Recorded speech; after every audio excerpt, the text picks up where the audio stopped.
subsídios. Lições Bíblicas, jovens. Bendito seja o nome do Senhor. Eu quero cumprimentar a todos com a paz do Senhor Jesus Cristo, todos os seguidores do canal Rascunho e da EBD. Deus abençoe. Eu sou o pastor Edivaldo Pereira e nesta oportunidade estaremos comentando a lição da classe dos jovens. Lição que tem como título geral Violência, Justiça e o Culto a Deus. E nós estamos comentando nessa lição, ela está toda pautada nos profetas menores. E nesta oportunidade estaremos falando do livro de Zacarias, não é? A leitura bíblica proposta aqui, que seria a leitura bíblica em classe, está no capítulo 13, versículo 8 e 9. Não é? Essa lição, o comentarista Israel Trota trabalhou mais a questão da apocalíptica do livro de Zacarias. Então, o livro, conforme já sabemos, que é de praxe, a nossa revista está dividida em 3 tópicos. Primeiro tópico, Zacarias. Segundo tópico, a atuação de Zacarias. Terceiro tópico, falando do Messias. Não é? Mas, antes de tudo, temos aí um pano de fundo interessante, não é? Ou um pano de fundo, quer dizer, um fundo histórico seria, né? Muito interessante. Então, nós vamos trabalhar isso aí. O livro de Zacarias é um livro apocalíptico, é um livro enigmático, né? O livro de Zacarias também, ele foi contemporâneo, Zacarias foi contemporâneo de Ageu. Ageu profetizou por quatro ocasiões, que nós falamos no vídeo passado, e 2 meses depois, ele ficou 4 meses no cenário profético, e depois não se ouve falar mais dele. Já Zacarias profetizou por mais tempo, e também foi sucinto no que disse, né? Porém, nós vamos estar vendo, inclusive na genealogia de Jesus, e Jesus fez menção a isso, e a Zacarias e etc. Então nós vamos ver, Zacarias tem algumas particularidades que faz parte da estrutura e a mensagem do livro, né? Então Zacarias ele foi profeta e sacerdote, né? Zacarias ele desenvolveu a responsabilidade sacerdotal no ensino, do ensino ao lado da força encorajadora de um profeta.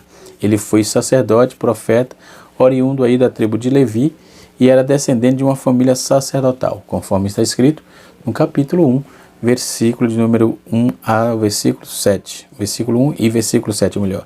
Seu nome significa o Senhor lembra, não é?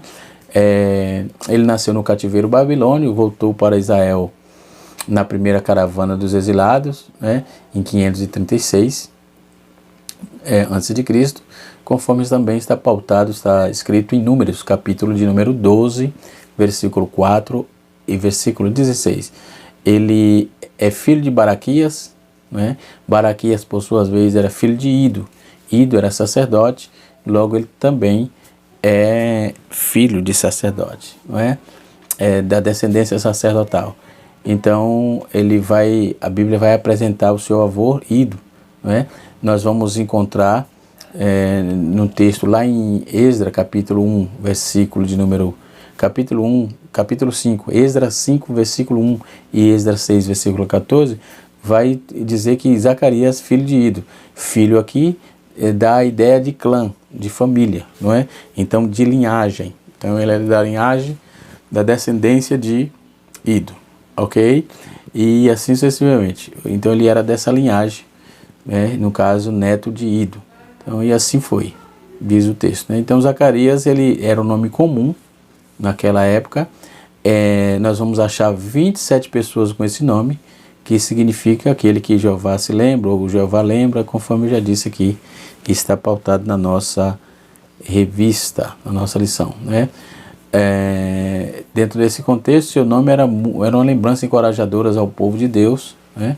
Nunca se esqueceria de suas promessas. Deus nunca se esqueceria de suas promessas ao povo de Israel.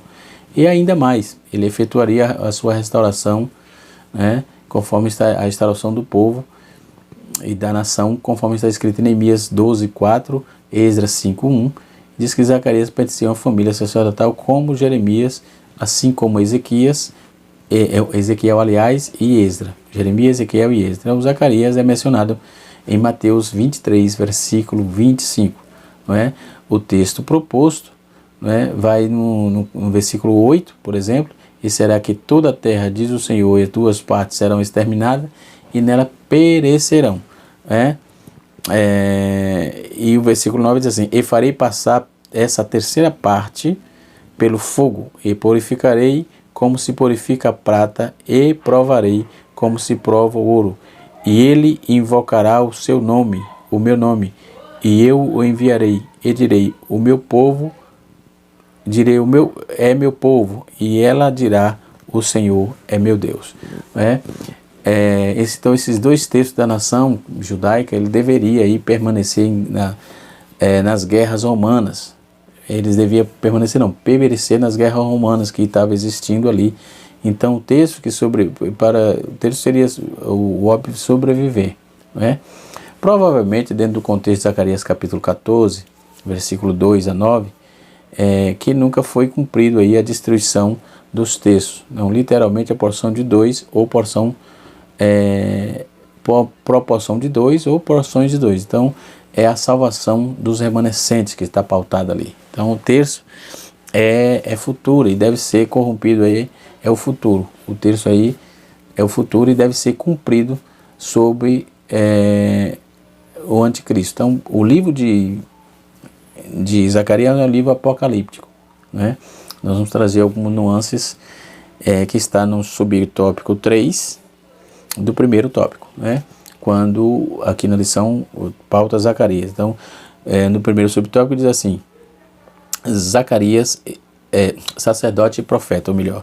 Depois vem a data, começou a profetizar, ele começou a ser escrito em 520, Ele é diferente de Ageu, ele entregou 4 mensagens em um período curto de tempo, Ageu no caso, que eu também já trouxe isso, E o seu ministério foi um dos mais curtos da Bíblia e durou só 4 meses.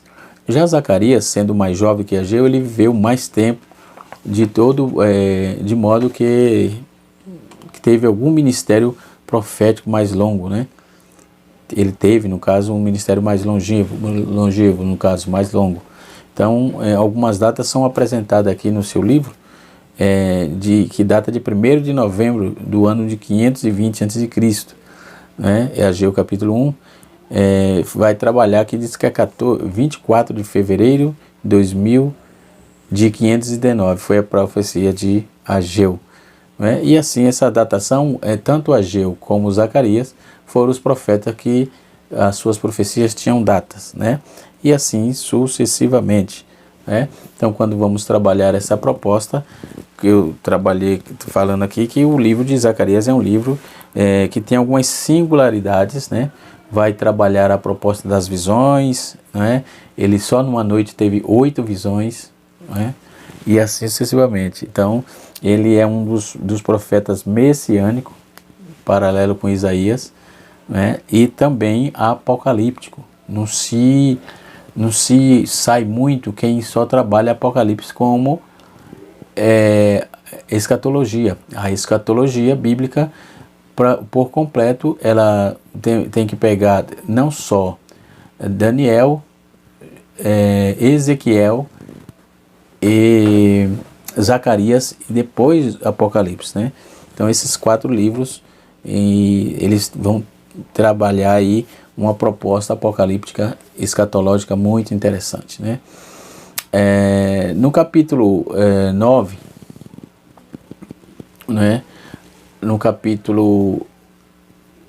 no versículo 9, aliás, nós vamos encontrar o texto assim: e porei a terceira parte, e farei passar a terceira parte pelo fogo, Então o fogo aqui é fogo de provação, No capítulo, em Salmo 66, 10, Amós 4, 11, 1 Coríntios 3, versículo 15, 1 Pedro capítulo 16, capítulo 6, 1 Pedro capítulo 1, versículos 6 e 7. Então parece portanto parece que a conversão dos judeus não é preceder, mas seguir em seu livramento extremo pela interposição especial de Jeová e tal. Dentro dessa proposta aí, qual desses últimos será a causa principal de sua conversão, Combinada com o derramamento interior, preparatório para o exterior, em suas correções, né? Em seus corações, aliás, do Espírito. Né? Invocarão o meu nome, e a sua angústia traz Jeová o seu auxílio. Né? Deus está sempre, mesmo na angústia do homem, Deus está sempre trazendo auxílio para a vida de cada um de nós. Ok? Voltando aqui à questão do segundo subtópico, acredita que a parte final do livro apresenta a profecia de entregue no próximo ano, próximo ao ano 480. Então Zacarias 9,14 traz essa proposta. Então é uma hipótese que sabemos que Zacarias citou os gregos, tendo em vista que a Grécia começou a se tornar uma potência mundial ao redor de Dário, ao derrotar Dário, aliás, Dário I em 490 e Assuero em 480. Então alguns estudiosos vão apontar que a parte final do livro provavelmente foi escrita quando os gregos começaram a despontar no cenário por volta de 480. Né? Então são essas informações preliminares do pano de fundo histórico, tanto datação e quem é a pessoa de Zacarias. Né? A estrutura do livro ele possui algumas singularidades. Os livros mais apocalípticos, escatológicos do Antigo Testamento também é um livro mais extenso. Dentre os profetas menores, é o livro que tem mais capítulos. São um total de 14 capítulos e 1070 versículos. Né? Essas informações nós encontramos em todo o bojo historiográfico. Okay? De igual modo, é considerado também o mais difícil de interpretar. Ele tem mais, por causa das suas visões, os símbolos, né? As parábolas, a profecia. Ele é composto de visões, né? Capítulo 1, versículo 6, e palavras, capítulo 7, versículo 14, do capítulo 7 até o capítulo 14, e os capítulos de 1 a 8 é o encorajamento aos judeus, né? Já estava encorajando os judeus para a reconstrução do templo, enquanto que do capítulo 9 até o capítulo 14 apresenta a profecia sobre Israel e Messias. Ele profetizou sobre as funções de Cristo, que excederia como servo do Senhor. Em Zacarias 3:8, né? O rei sacerdote, no caso, vai dizer que Cristo era o rei sacerdote, Zacarias 6:13. E o verdadeiro pastor, Zacarias 11, versículo 4 e 11, né? De 4 a 11. Então, também relatou aí o episódio da vida de Cristo na sua traição, no capítulo 11, versículo 12 e 13, da sua crucificação. Nós vamos ver no capítulo 12, versículo 10, e no seu sofrimento, capítulo 13, versículo 7. Então, ele é um livro que vai trabalhar a messianidade também de Jesus, né? Então, no Novo Testamento, apresenta várias referências diretas e indiretas sobre a profecia de Zacarias. Zacarias 9 vai coadunar com Mateus 21, verso 5, Zacarias 11, 13, Zacarias 12, 10, vai trabalhar também Apocalipse 1, versículo 7. Né? E como foi a atuação de Zacarias? Né? No seu primeiro sermão, a mensagem de Zacarias tinha um propósito, ou seja, exortar o povo ao arrebatamento. O arrependimento, aliás. Exortar o povo ao arrependimento. Ela foi entregue entre o segundo e o terceiro sermão. Né? Nós vamos ver algumas informações pertinentes a isso. Né? Essas 3 visões de mensagens de Zacarias, nós vamos encontrar aqui uma informação muito interessante. Né? No capítulo 1, versículo 6, no segundo ano do rei Dário, no mês 8, né? Que compreendia outubro e novembro de 520. Foi entregue a primeira mensagem.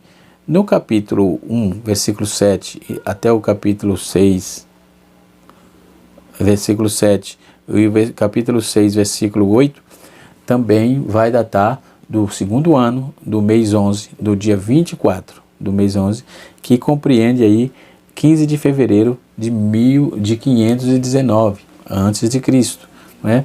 A terceira mensagem ela é expedida, não é? Nós vamos ir datada, conforme está escrito no capítulo 7, verso 1, até o capítulo 8, verso 23, que o ano 4 do mês 9, no dia 4, não é? Que data aí de 7 de dezembro. Conforme eu disse, já tinha dito anteriormente, que que Ageu e Zacarias, as suas profecias são datadas, né? Então é difícil determinar o espaço de tempo entre os discursos do profeta e a composição em si mesmo, né? Como os capítulos 1 a 8 não mencionam um templo reconstruído em Jerusalém. Parece provável que essa parte do livro tenha sido compilada antes da reconstrução e dedicação do templo, né? Então, conforme vamos ver isso em Esdras, isso compreende o período de 520 a 515, né? Então a opinião dos estudiosos está dividida em relação aos capítulos restantes de Zacarias. Então, nós vamos ver que os conservadores atribuem Zacarias, filho de Berequias, igualmente surge o que ele tinha escrito nos oráculos finais da sua vida. E vou citar com frequência aí a incapacidade de expedição persa no reinado de Artaxerxes, por exemplo, contra a Grécia.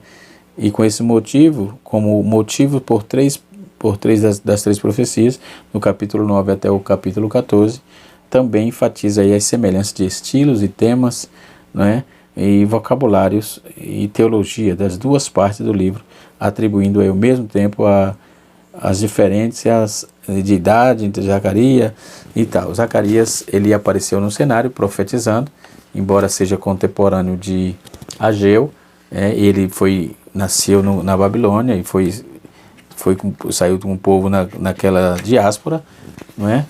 Na primeira diáspora, primeira saída, aliás, e assim sucessivamente. Então essa contextualização vem nos trazendo aí informações sobejas com respeito a isso. No primeiro ponto, na primeira mensagem, dentro do seu prelúdio, ele vai trabalhar, no capítulo 1, versículo 1 a 6, ele vai trabalhar o chamado, aliás, do arrependimento nacional. Já no capítulo 1, no versículo 7 até o capítulo 6, versículo 15, ele vai trabalhar as visões de Zacarias. Vai ver o relatório da paz mundial, pela patrulha dos cavalos, vai ver os chifres e os artesãos, vai ver a medição de Jerusalém, né, que foi a visão de número 3. A visão de número 4 traz aí o primeiro pós-escrito, que vai trabalhar a veste de Josué, né? Depois na visão 4 trabalha o candelabro e a oliveira, na visão 5 o rolo que voava, na visão 6 a mulher dentro de um cesto, que é também chamado de Efa, né? E também na visão 7 ele vai ver 4 carruagens de julgamento. Então já o segundo pós-escrito, o coração de Josué, e a mensagem de Zacarias, ela vai apresentar justiça, misericórdia versus jejum, a restauração de Jerusalém, né?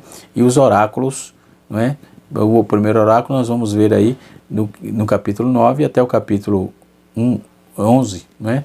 Já vai falar do Messias Rei, do seu reinado, da redenção de Israel, o Messias Rei rejeitado no capítulo 11, e o oráculo 2, oráculo 1, oráculo 2, que vai aí de capítulo 12 até o capítulo 14, não é? Então podemos observar que o pastor e as ovelhas é proposta aqui também no capítulo 13. E aí depois vem o dia do Senhor. Então a mensagem de Zacarias foi de repreensão, exortação e de incentivo, um retrato aí dos tempos difíceis. Em primeiro lugar, o profeta censurou a comodidade pós-exílica, né? O povo estava muito acomodado, conforme também falou Ageu, né?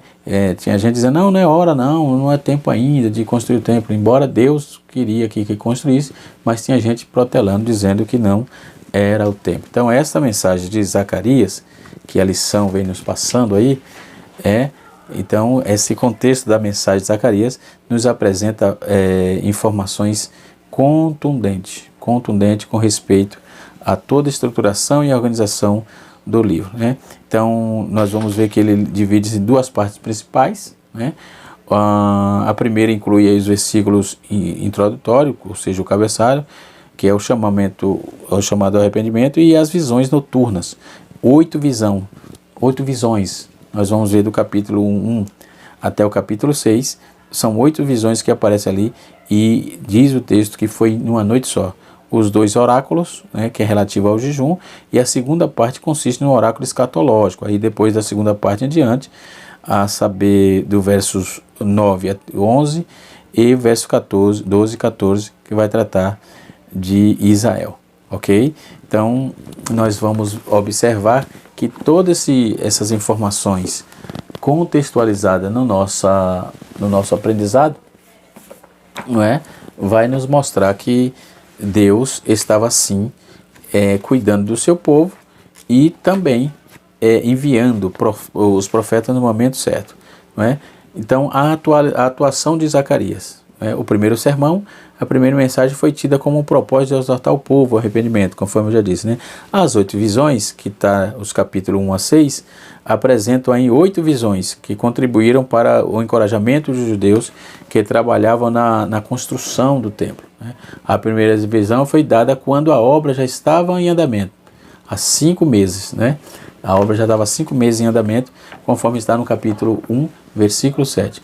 As outras 7 não resistem às suas datas, provavelmente uma segue a outra, no caso, em uma rápida sessão, né? E assim sucessivamente. Então podemos dizer que, sendo imediatamente registrada por isso, não se faz necessário a datações, porque foi na sequência. Então as visões indicavam que os olhos do Senhor estavam voltados para Jerusalém, pois a casa do Senhor estava sendo edificada. Então Deus estava se alegrando, estava focando. Podemos dizer até que o gerente, aliás, ele é tudo, né? Mas ali, especificamente naquela obra, ele estava cuidando de tudo. Então o olho dele estava voltado totalmente para aquela situação que estava agradando aos seus olhos, ok? Depois, no subtópico 2 da nossa sessão, 3, aliás, do segundo tópico, diz assim: uma adoração sincera. Durante o cativeiro, o povo de Judá desenvolveu um hábito de jejuar no 4º, 5º, 6º e 10º mês, como sinal do luto, no caso, pela destruição do templo, né? Quando a reconstrução já tinha sido encontrada, bem avançada, surgiu aí a pergunta do novo templo: o jejum deveria continuar? Eis a questão.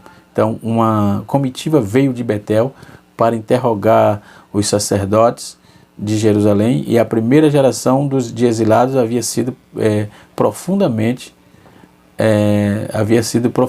a queda de Jerusalém, né? A primeira geração de exilados havia sentido profundamente a queda de Jerusalém, né? E chorava com sinceridade. Porém a segunda geração não conseguia entender a profundidade e a atitude. Então eles eram indiferentes. Esse problema de indiferença é uma gravidade que traz prejuízos escabrosos, não é? Frieza espiritual, falta de visão, falta de temor. Consequentemente, as pessoas tomam um caminho totalmente desnecessário, não é? E assim sucessivamente. Então, o terceiro tópico da nossa lição vai falando do Messias, né? Falando do Messias. Então, nós vamos ver aqui o livramento futuro. Enquanto os 8 primeiros capítulos motivavam os judeus à construção do templo, nos últimos 6, o profeta Zacarias, ele transportou aí do seu aposento para o futuro, ou seja, do presente. Transportou-se do presente para o futuro, e cremos que os capítulos finais representam uma mensagem entregue por Deus, né? E nós vamos ver que Zacarias, no próximo 480, o jovem profeta já era um ancião. Ele profetizou o castigo divino para as nações ao derrotar ao derredor de Israel, que causaram sofrimento ao povo, enfim. Então a singularidade do Messias prometido, ele vai trabalhar isso no segundo tópico do segundo subtópico do terceiro tópico, né? Então, Zacarias estabeleceu uma comparação antagônica, né, entre a grandeza de um conquistador, de um conquistador humano, que era Alexandre o Grande, e a simplicidade do Messias prometido, que era, no caso, Jesus Cristo. Então, podemos observar que todo esse fator, né, que ele vai propor aqui, o comentarista, traz aí bem elucidado, bem objetivo, com muita clareza, para que não tenhamos dificuldade, ok? Dentro desse contexto, nós vamos observar que sobre as 8 visões que eles tiveram, a primeira visão, os cavalos e as morteiras, a segunda visão foi os 4 chifres e o 4 ferreiros, a terceira visão é Jerusalém em medida. A segunda visão, o Josué, o sumo sacerdote, a quarta visão. A quinta visão é o candelabro entre as duas oliveiras. A sexta visão é o rolo voante, aquele rolo que estava voando, né? A sétima visão é a mulher na efa, ou seja, a mulher dentro de um cesto, não é? E a oitava visão é os carros, os 4 carros. Então, no canal Rascunho Teológico, nós estaremos, quando estamos no Panorama Bíblico lá no canal, e quando passarmos por Zacarias, nós vamos trabalhar bem essa questão da visão aí, né? Trabalhar um pouco mais de forma incisiva, não é? Até porque não é o assunto propriamente da lição, mas é muito interessante que possamos esboçar essas visões contidas no livro de Zacarias, ok? O pano de fundo de Zacarias e dentro do ministério, que dando ênfase, nós vamos ver as diferenças de quem atuou como, no caso, quem atuou Ageu e Zacarias. Por exemplo, Ageu, o trabalho dele ele se concentrou na reconstrução do templo. Já o trabalho de Zacarias também estava preocupado com a reconstrução do templo, mas suas profecias também encorajaram o povo quanto a Jerusalém ser o local no futuro de médio prazo, para o reino de Deus. Aí visa melhorar o entendimento aí, visando melhorar o entendimento dos acontecimentos históricos da época, que vai apresentar um quadro comparativo, né, entre Ageu, Esdras e Zacarias, né, e assim sucessivamente. Então, como vamos ver esse relato de Cristo com Zacarias, ou Zacarias e Cristo, ou Zacarias em Cristo, no caso, Cristo no livro de Zacarias. Zacarias falou tanto no futuro imediato de Israel, quanto no futuro distante com Cristo, não é? Então, como ocorre na maioria das profecias de restauração pós-exílica, as palavras de Zacarias tiveram um significado imediato, não é? Para Zorobabel, o filho de Davi, e para Josué, o sumo sacerdote, e também para Jerusalém, ok? Então, ao mesmo tempo, todavia, Zorobabel representava apenas a continuação e não o fim de uma linhagem davídica, não é? Então, isso que apresenta nos textos, principalmente nos capítulos finais, quando ele vai trabalhar a questão messiânica. Como resultado do dito de Zorobabel sobre Jerusalém, nós vamos ver que eram ofertas genuínas, não é? Que retornaram do exílio. Então, essas bênçãos que foram prometidas aí, percebida também por algumas extensões durante os primeiros anos pós-exílio, mas muitas certamente se cumpriram no Messias, né? E assim sucessivamente. Que Deus em Cristo nos abençoe, que o Espírito de Deus continue falando de forma poderosa em nossos corações, e até a próxima aula, se Deus assim nos permitir, que é a aula de número 13, e vamos falar de Malaquias, tá bom? Deus abençoe a todos, canal Rascunho da IBD, ensinando para transformar vidas.